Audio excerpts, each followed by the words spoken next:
every Canadian knows at least one person who's been to Cuba.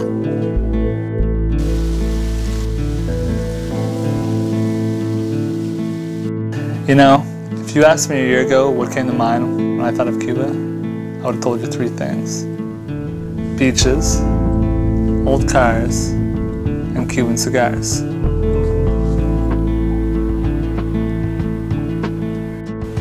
Today, after having seen the other side of Cuba, and after having lived and traveled with the Cuban people, I can tell you that I will never again see Cuba the same way I did before.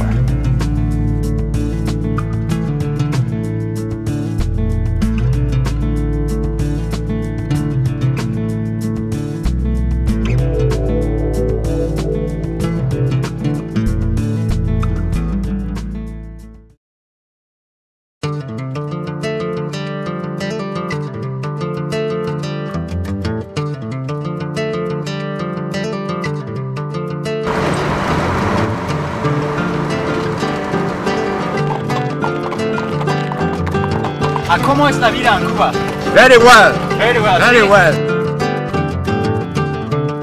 ¿Cómo es la vida en Cuba? Muy buena. The life here is very, very good.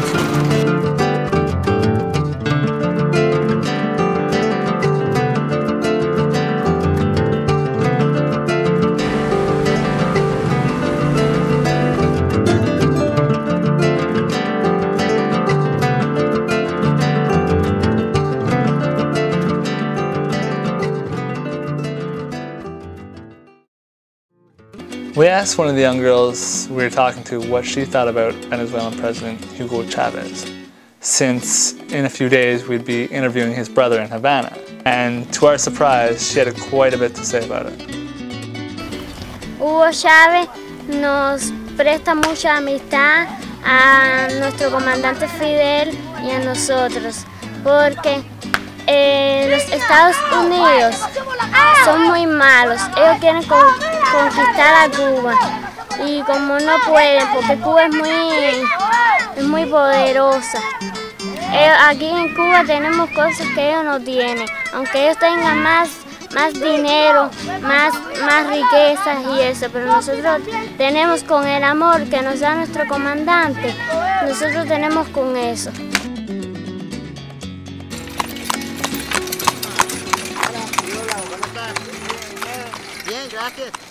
We'd have some extra time on our hands. And at first we weren't sure what we would do.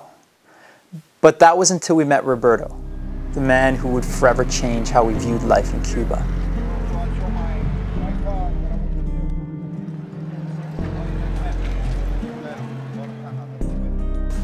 I specifically remember the first day we met Roberto. It was on a typical day in Havana, and we were walking around the streets. We came across this guy who could speak English very well, so we started talking about life in Cuba. After talking with Roberto for a while, he agreed to do an on-camera interview with us the next morning. Now, unlike every other Cuban we'd talked to since arriving, Roberto was the first person to say a single negative thing about life in Cuba.